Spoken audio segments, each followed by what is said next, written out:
Olá, ouvintes! Está começando a 16ª edição do nosso podcast. Hoje, começando o dia com Fórmula 1, a gente teve a primeira pole de Max Verstappen, se tornando o 100º piloto a conseguir uma pole na história da Fórmula 1. Pois é, olá, ouvinte que está ouvindo a gente mais uma semana aí, 16ª edição do podcast.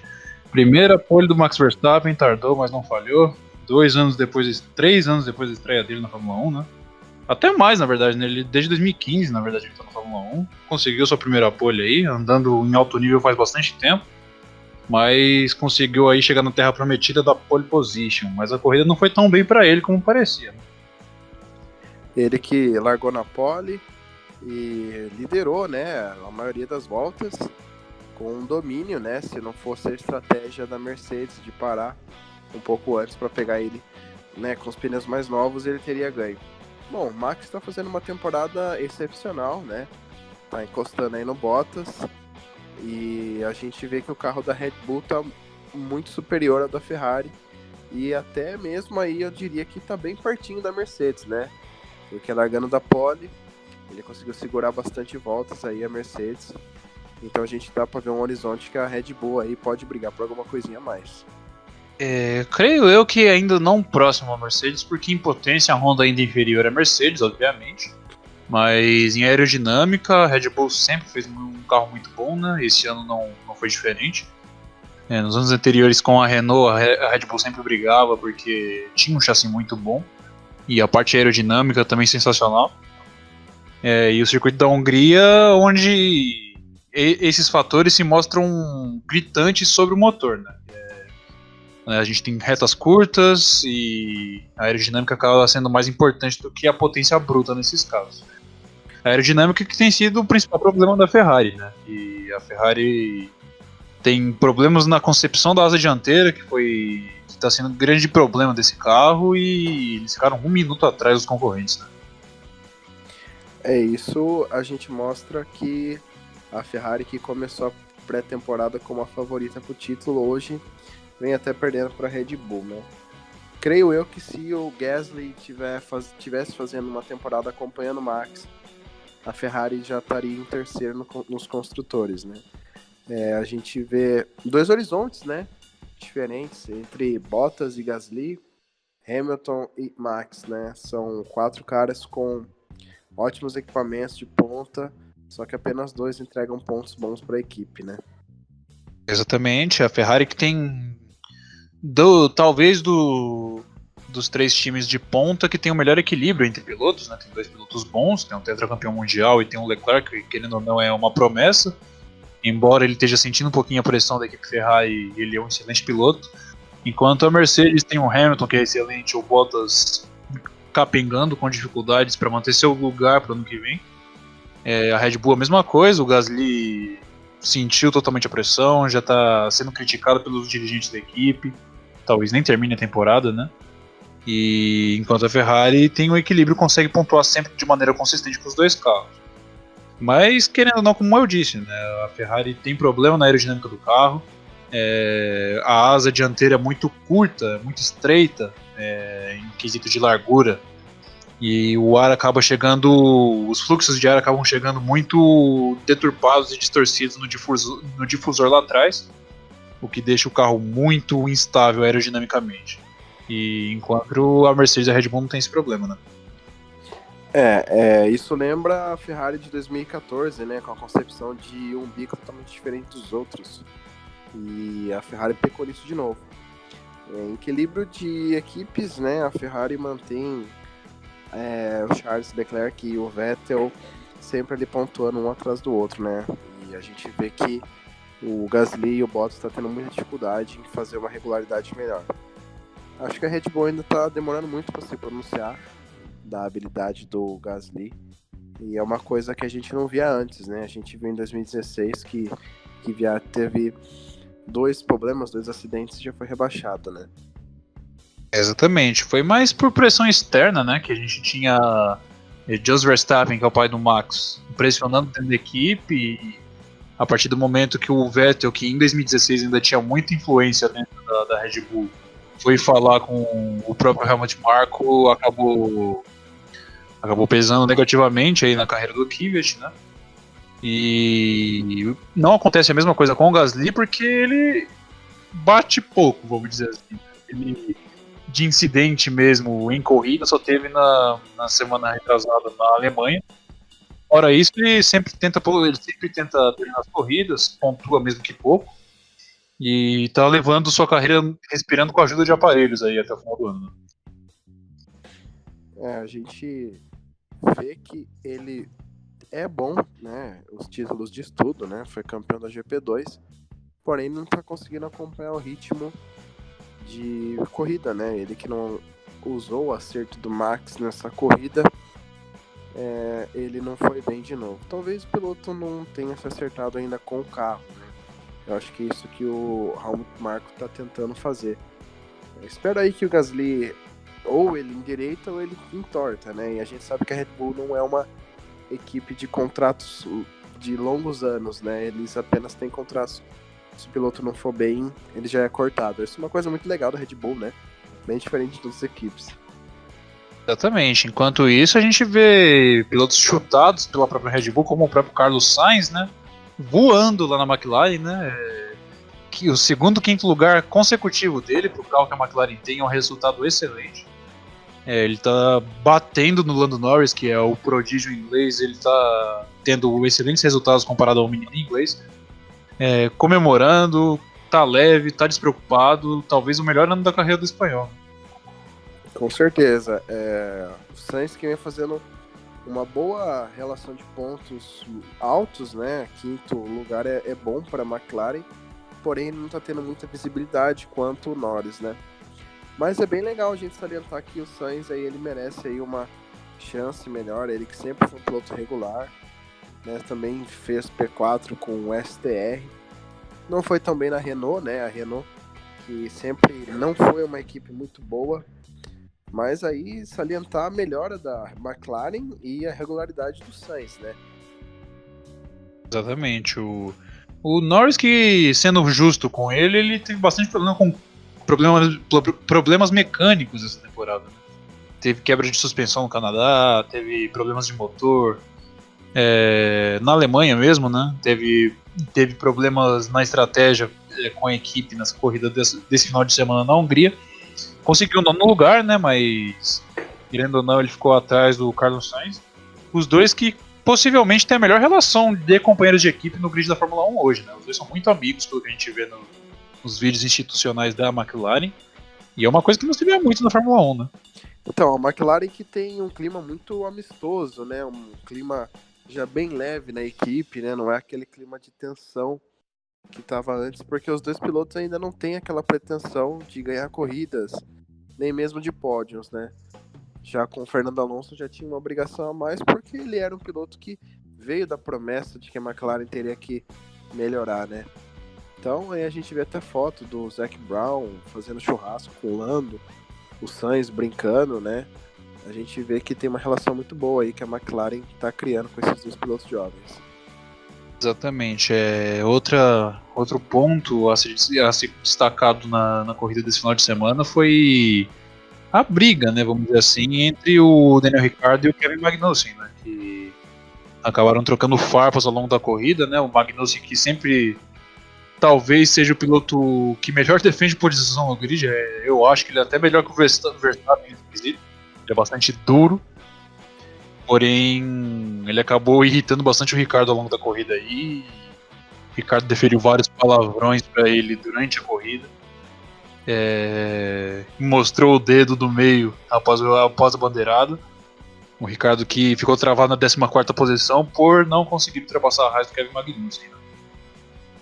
Exatamente, Kevin Magnussen que, no meu ver, é um piloto bom, porém ele é muito a moda antiga na defesa de posições, né? A gente vê sempre que alguém vai ultrapassar, ele sempre vai além da freada, né? Disputa já na curva, né? Se for para dar espaço, ele não vai te dar espaço. É uma coisa que na Fórmula 1 tá faltando bastante, porém, às vezes chega a ser até, como posso dizer, antidesportivo, né? E o Ricciardo saiu reclamando disso, mas ele estava disputando uma posição que não valia ponto, né? Se não me engano, era 14º ou 5º. E isso salienta que a Renault tá passando por má fase, né? quebras de motores, falta de potência, um carro horrível. A gente esperava muito mais e muitos acham já que se o Ricardo ficar na Red Bull por mais algumas temporadas, ele vai perder o interesse das outras equipes e vai acabar saindo da Fórmula 1 apenas com o que teve na Red Bull. Exatamente, mas 2021 muda o regulamento, né? Talvez seja a cartada que a Renault tenha na manga, né? Disseram as notícias quando o Ricardo foi contratado que a Renault já está se preparando para a troca de regulamento, que talvez favoreça a equipe com problemas de confiabilidade, como é o caso da Renault, pois os motores vão ficar mais baratos, né? Vai ter teto de orçamento, principalmente para o motor. Mas eu tenho minhas dúvidas. A não ser que a gente tenha uma mudança drástica dentro da equipe. A gente tem o Cyril Abiteboul, o francês, que já parece que ficou claro que ele não tem pulso para poder comandar a equipe. A gente tem o Alain Prost como executivo lá dentro, que a gente sabe também que o Prost comandando equipes no automobilismo não é uma história que costuma dar certo, né? Tem a própria Prost no começo dos anos 2000. Assim também como o papel que ele tinha dentro da antiga Renault Dams, equipe da Fórmula E. E ele não costuma ser o melhor dos gestores, né? E também essa combinação dos dois dentro da Renault na Fórmula 1 não está sendo a melhor das coisas. E isso vem refletindo no desempenho do carro, né? Exatamente. A gente espera que a Renault, como uma equipe tradicional, como uma equipe de fábrica, volte, né, ao topo. Eles já estão aí vendo a descartagem do Hülkenberg, né, que já tem uma certa idade. E ficaria legal se eles fizessem realmente uma reestruturação inteira, né, dentro da equipe. Mas, né, da Renault a gente espera muito mais porque o carro é ruim. A gente vê que a McLaren está conseguindo imprimir um ritmo muito melhor de classificação e de corrida. E a confiabilidade da Renault também é muito ruim. Então eles deveriam rever esses 2 pontos, né? Na verdade, 3, né? Dentro da equipe, o carro e o motor. Então acho que tem que rever tudo, né? Com certeza. Durante a pré-temporada reclamavam-se de downforce no carro da Renault também, né? Que além de você ter confiabilidade fraca, ter um downforce fraco dificulta ainda mais. Mas é aquela história, né? Você falou da McLaren ter ritmo melhor que a Renault atualmente. A McLaren que é equipe cliente da própria Renault, né? E o que é bastante irônico. A Renault, por ser uma equipe de fábrica, espera-se que pelo menos seja a quarta força da Fórmula 1. Né? Chega aí perto das 3 grandes, coisa que foi ano passado. Esse ano eles deram um imenso passo para trás. Talvez gastaram todo o orçamento atrás do Ricardo. Porém a gente tem que ver como vai ser daqui para frente, né? Fórmula 1 que... Essa corrida da Hungria que marcou a 8ª vitória da temporada do Lewis Hamilton, né? 250 pontos, passos largos em busca do Hexa. 81ª vitória na carreira. Bela maneira de entrar em férias aí a Fórmula 1. Né? Com certeza. A Fórmula 1 encerra com Hamilton em primeiro, segundo lugar ficou com Max Verstappen, em terceiro com Sebastian Vettel.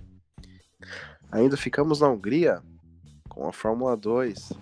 Tivemos o brasileiro chegando na ponta da tabela, no top 3, e um nome muito conhecido no paddock. Mick Schumacher leva a sua primeira vitória. Pois é, a gente teve a rodada dupla de Hungaroring, né, de Budapeste, esse final de semana lá na Hungria, junto com a Fórmula 1. Na corrida 1, no sábado, a gente teve a vitória do Nicolas Latifi, né, que é vice-líder do campeonato. Ele estava vendo o Nick De Vries, que é líder, se distanciar. Ele fez a pole na sexta-feira, conseguiu 4 pontos extras. Porém, na corrida, o Latifi conseguiu se redimir e acabou vencendo a prova, a corrida mais longa do final de semana, que vale mais pontos, né? Conseguiu 25 pontos da vitória e acabou, querendo ou não, diminuindo um pouco a vantagem que o De Vries tinha na ponta do campeonato, né? O 7 já começou o final de semana de maneira ruim, né? Que o quali foi na chuva na sexta-feira. Ele acabou saindo apenas da 13ª posição. Mas já na corrida do sábado ele fez uma ótima recuperação, chegando na 5ª posição. E como você falou, na corrida do domingo, a gente teve o grid invertido, né? Como é de tradição da Fórmula 2. Mick Schumacher largando da ponta com o seu carro da Prema, que não tem sido dos melhores carros nessa temporada, né? Ele que estava alternando entre boas atuações e atuações ruins, assim como todo estreante da categoria, né?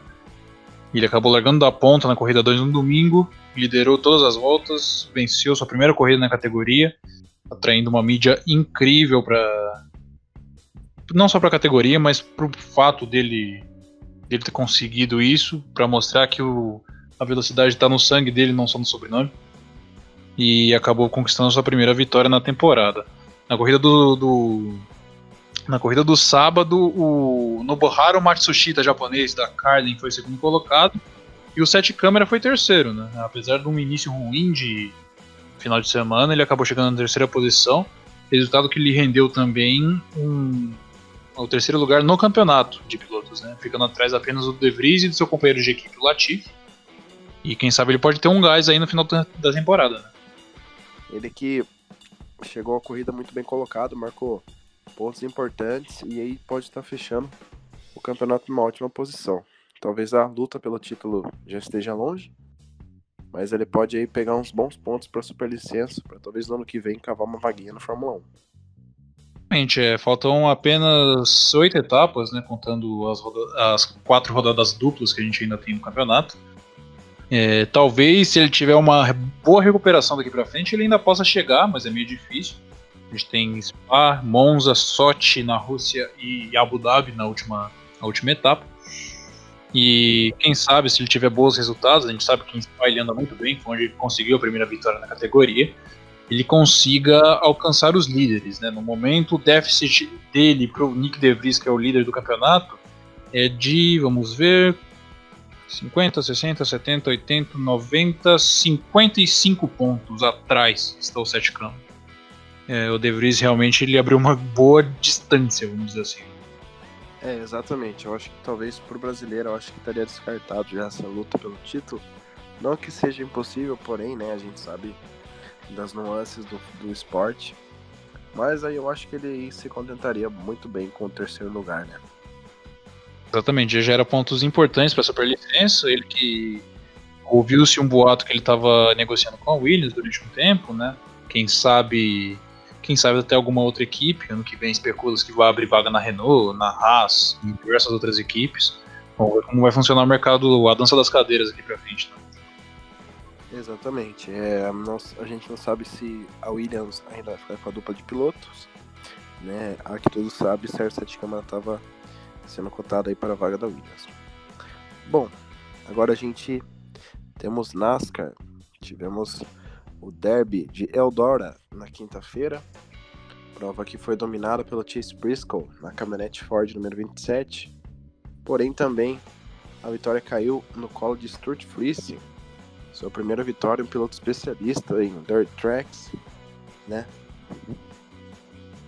Exatamente, o Chase Briscoe que vinha numa semana muito boa, né? Tinha acabado de vencer a corrida de semana passada da Xfinity Series, vitória que o garantiu na pós-temporada da categoria, e ele foi de pistoleiro, foi mais de curioso para tentar vencer pelo segundo ano seguido a corrida de Eldora, a corrida que foi na noite de quinta-feira, né, um dia bastante incomum para ter corrida lá nos Estados Unidos. Ele ganhou os 2 primeiros segmentos da corrida. Para quem acompanha a NASCAR há mais tempo sabe que a corrida de Eldora, quando foi introduzida lá atrás em 2013, foi a primeira corrida de calendário a ter esse esquema de segmentos, porque é sistema que foi implantado para todo o calendário muito tempo depois, né?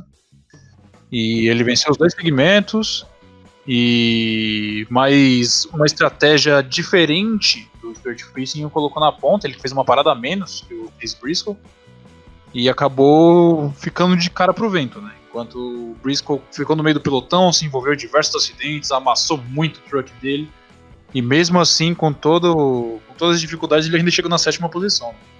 Exatamente, foi uma corrida altamente acidentada, né, como se é de esperar. Porém, Chase Briscoe quase que vence, né? Ele foi muito bem nos 2 segmentos e aí no seu último segmento foi envolvido num acidente.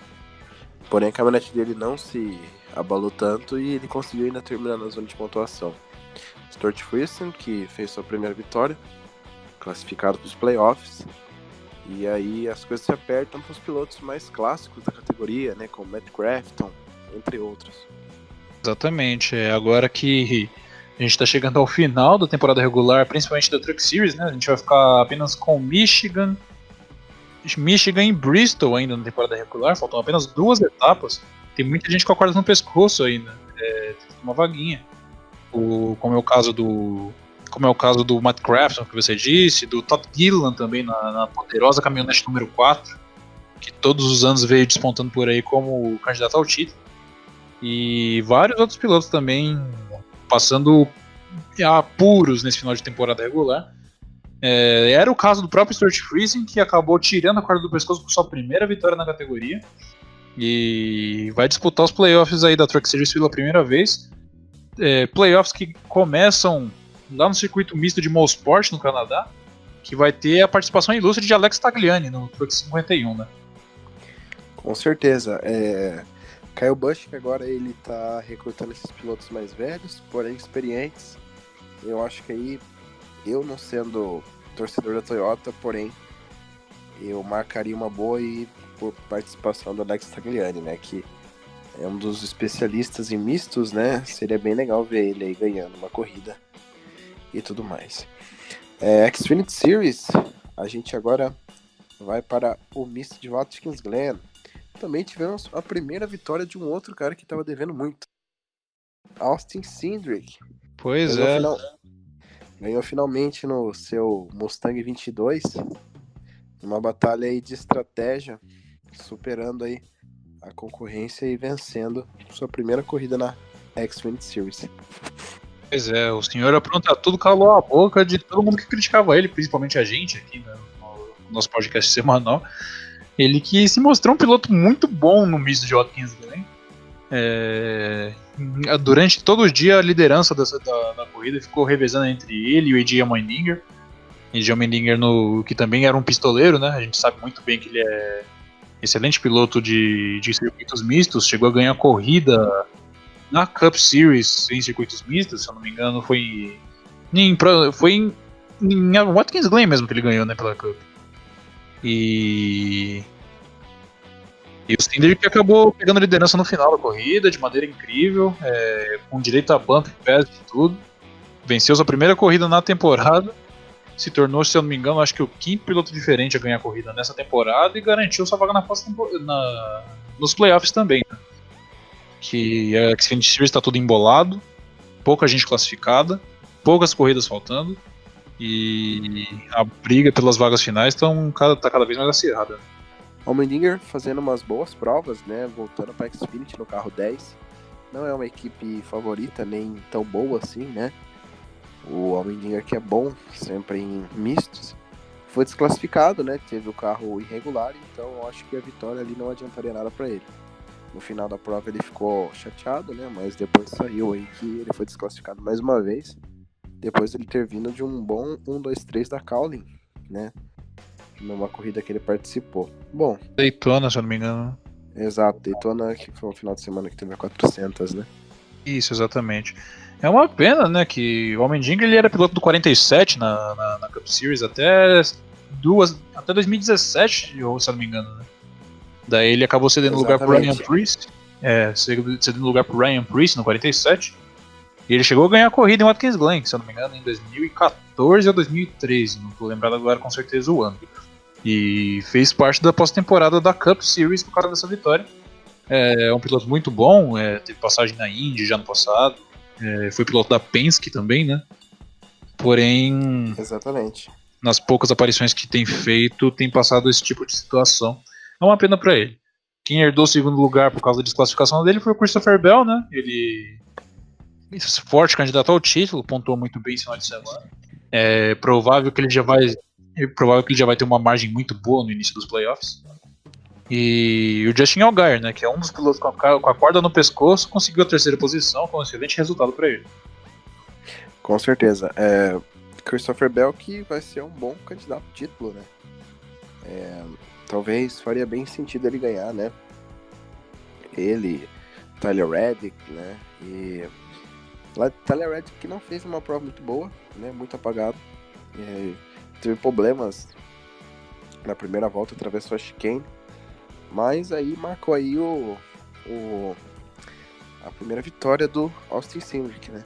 O que era bom porque ele já estava devendo há muito tempo com o equipamento que tem, né? E a gente teve no domingo Cup Series. Exatamente, Cup Series em Watkins Glen também, né? Penúltimo circuito misto da temporada, né? Dos 3 que tem a calendário da Cup é o que eu mais gosto, particularmente, porque é um circuito pequeno, de bastante alta velocidade, né? Não existem curvas de baixa no circuito de Watkins Glen. E o pau comeu no linguajar claro, né? Tivemos brigas, tivemos batidas, tivemos disputa pela liderança. Foi uma corrida bastante interessante do começo ao fim, com a vitória de Chase Elliott, seu segundo triunfo na temporada. Será que Chase Elliott seria daqui a pouco o rei de Watkins Glen? Exatamente, primeira vitória da carreira dele foi lá no passado, né? Ele que derrotou o mesmo Martin Truex Jr. no final da corrida, lá em 2018, para conquistar sua primeira vitória da temporada e da carreira, né? Ele que ano passado conquistou 3 vitórias ao final de 2018. E matou uma piada que a gente tinha, né? Que Chase Elliott, desde a sua estreia em 2015, se eu não me engano, 2016, ele não tinha vencido nenhuma prova com um equipamento de ponta, né? Acabou calando a boca de todo mundo, vencendo a prova de Glen ano passado. Esse ano não foi diferente, o carro da Chevrolet não tá lá essas coisas, todo mundo sabe, né? Ganhou, acho que essa foi a terceira prova da Chevrolet na temporada inteira, se não me engano. Foi 2 com ele e uma com o Kurt Busch. Foi a quarta. E teve com a Spire Motorsports também, né? Lá em Daytona. Exato. Isso, foi quarta. E o Chase Elliott mostrou ter muita habilidade aí no circuito de Glen, ganhou os 2 segmentos, ganhou a corrida e segurou uma pressão incrível do Truex Jr. no final da corrida para poder vencer, né? Truex também é um especialista em misto, né? Sobra bastante o Watkins Glen. Ficou frustrado com a vitória, mas Elliott aí dá uma cara nova aí para a categoria. Ele que é filho, né, do Bill Elliott, um dos mais populares pilotos da NASCAR. E disseram aí que os índices da categoria aumentou, né? De pagantes e de audiência nos Estados Unidos. O que é muito bom. Exatamente. O Bill Elliott que tava servindo não como spotter, mas ele tava vendo a corrida do filho junto com o spotter do número 9, né? E acabou acompanhando a corrida de perto, todos os esforços do Chase Elliott ao longo da corrida. A corrida que também que chamou a atenção pelas brigas que a gente teve ao longo da prova, né? Tivemos 3, 2 delas envolvendo o Kyle Busch. Kyle Busch que fazendo jus à sua fama de bad boy da categoria. Agora que a gente tem Tony Stewart aposentado, né? Que desse ninguém ganhava. Mas o Kyle Busch no primeiro segmento acabou fechando o William Byron. O William Byron ficou irritado. Chad Canals falou no rádio para o William Byron ir lá descontar no Kyle Busch.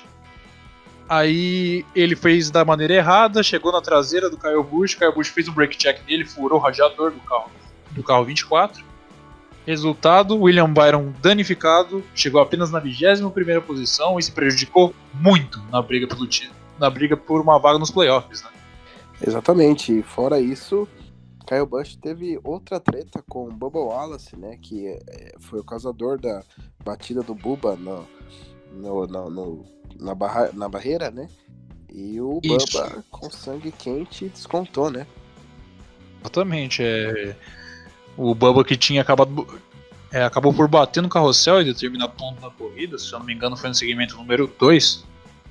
Aí ele, porventura, encontrou o número 18 novamente na pista. O 18 foi um pouquinho duro na hora de defender a posição, o Bubba se irritou e jogou ele longe na curva 1 do circuito. O Kyle Busch acabou rodando com o carro todo danificado, todo despeçado, ainda chegou na 11ª posição de maneira miraculosa. E outra discussão que a gente teve foi do Jimmy Johnson com o Ryan Blaney, né? Também teve essa briga, né? Prova marcada aí por vários paybacks. Fechamos aqui a parte da NASCAR, né? Chase Elliott vence a sua segunda vitória em Watkins Glen e a sua segunda vitória na temporada. o que vem depois? A gente teve MotoGP esse final de semana, né? MotoGP lá na República Tcheca, no circuito de Brno.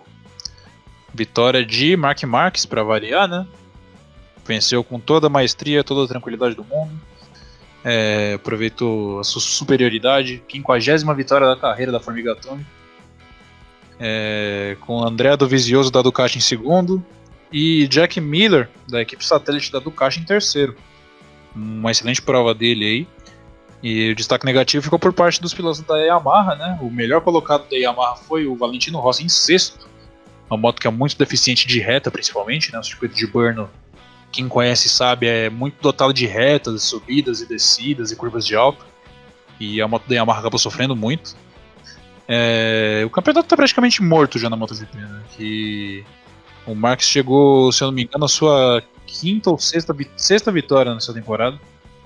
E já abriu um caminhão de pontos já de diferença para o segundo colocado, que é o Andrea Dovizioso, da Ducati. O Alex Rins até tenta, né, com a sua Suzuki, ele foi quarto lugar na corrida desse final de semana.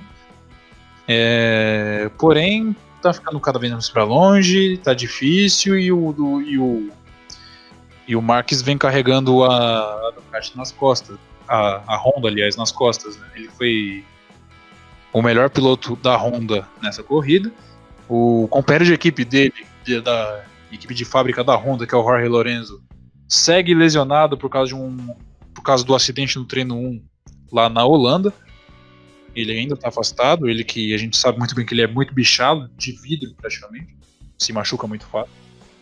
E está perdendo grande parte do campeonato por causa disso. Vamos falar um pouco de WRC com Thales Cristiano. Pois a gente teve Rally da Finlândia nesse final de semana, né? Falamos já de Fórmula 1, de Fórmula 2, de NASCAR, de MotoGP. Vamos falar um pouquinho do Mundial de Rally, que teve nesse final de semana, né, a etapa mais rápida do calendário, que é o Rally da Finlândia. Circuito de cascalho, de terra, né, que é bastante temida diante dos pilotos por causa da sua velocidade, né? Ela que marcou o fim das férias do WRC, né? Que tinha entrado numa pausa de mais ou menos um mês depois do Rally da Sardenha, lá na Itália. E foi um rally bastante interessante, viu? A gente viu os carros da Toyota liderando o começo do rally, né? Nos primeiros dias. A gente viu o Chris Meek, o inglês, e o Jari-Matti Latvala, piloto da casa, o finlandês. Porém, ambos tiveram problemas, né? O Chris Meek acabou batendo numa pedra e quebrou o eixo traseiro e acabou dando adeus ao rally durante toda a semana, acabou zerando. Enquanto o Jari-Matti Latvala, ele acabou tendo um erro no mesmo lugar que o Chris Meek teve, estourou o pneu traseiro esquerdo. Perdeu muito tempo, mas ainda conseguiu arrastar seu Toyota para a terceira posição no geral ao final do domingo. Os concorrentes a título, Sebastian Ogier não teve um ritmo bom em momento nenhum do dia, né? Ele foi, em momento nenhum do rally, aliás, ele foi quinto lugar no geral. Ele acabou perdendo terreno no campeonato em relação ao Tanak, que é o líder do campeonato. Mesma coisa Thierry Neuville, atual vice-campeão mundial, né? Que ano passado acabou perdendo o título por causa de um erro bobo. Ocupava a sétima posição no rally. Porém, a Hyundai ordenou uma troca de posições, meio que jogo de equipe, para poder favorecer o piloto número 1, né, o Craig Brindley em sexto, piloto irlandês. Ele acabou tomando uma punição de propósito, teve 20 segundos adicionados ao seu tempo total e acabou caindo para a sétima posição, dando a sexta posição para o belga Thierry Neuville. O Tanak, com líder do campeonato, né, como que eu tinha dito, ele acabou pegando a liderança do rally depois dos incidentes que eu comentei agora há pouco. Ganhou o rally da Estônia, foi sua quarta vitória na temporada 2019, com o também finlandês Esa-Pekka Lappi em segundo, o piloto da Citroën. Foi o melhor piloto da Citroën no rally, assim completando o pódio. Faltando agora apenas 5 rallies para o final do campeonato do WRC. A gente tem o Rally da Alemanha, que é o Rally de asfalto, Rally da Turquia, que é um rally, se não me engano, novo no calendário. A gente tem o Rally de Gales, que é Rally de lama, o Rally da Espanha, que é superfície mista, e a última etapa, que é o Rally da Austrália, a gente tem a seguinte pontuação no campeonato. O Otana que lidera, o piloto estoniano, que foi feito até filme em homenagem a ele lá no país dele, que ele provavelmente seja o esportista mais famoso do país dele, né? Ele lidera o campeonato com 180 pontos. Sebastian Ogier, atual campeão, 6 vezes campeão mundial, tem 158 pontos, vem na segunda posição. E Thierry Neuville da Hyundai em terceiro com 155. Essa batalha por título que a gente vai ter daqui até o final do ano. E agora voltamos para os Estados Unidos com as notícias do IMSA, etapa que aconteceu em Road America. E parece que a Mazda, na categoria DPI, acertou a sua fórmula para vencer. A Mazda que vinha sempre com pole positions e não convertia em vitórias, sempre perdia aí para Montoya e a dupla da Penske. Aí está fazendo 3 vitórias em fileira, né, consecutivas, com Ticknell e Bomarito. Uma corrida muito interessante pela batalha do título, que a dupla da Penske com Montoya e Danny Cameron estava liderando o campeonato, né? E na categoria GTE venceu Chip Ganassi com Ford GT, Ryan Briscoe e Westbrook. Na categoria principal dos GTs, né, a gente teve a vitória da Chip Ganassi, que é uma curiosidade legal de se falar, é que eles venceram no IMSA, na NASCAR e também na IndyCar, né, na semana retrasada e também na passada. É uma coisa que poucas equipes nos Estados Unidos conseguem fazer, né? Às vezes a Penske faz uma dobradinha de vitórias na Indy e na NASCAR, e é bem legal isso, né? Você vê que uma equipe tá em ascensão sempre, né? Então, a Penske, que é talvez um dos nomes mais tradicionais do automobilismo americano, né? Ela que já teve participações até na Fórmula 1 também, lá no passado. Hoje domina, tem atuações em todas as grandes categorias americanas. E é bastante interessante ver a atuação deles sempre em alto nível, seja na Indy, seja na NASCAR, seja no IMSA. E a gente talvez também traga a notícia da V8 Supercars, né? Eu acho bem, talvez, obviamente que não se passe as transmissões no Brasil, mas também é sempre legal, né? Exatamente. É a principal categoria da Austrália e Nova Zelândia. E conta com uma equipe Penske, né? Que também faz um domínio amplo lá com os Ford Mustangs. E é sempre bom a gente dar uma atualizadinha, né?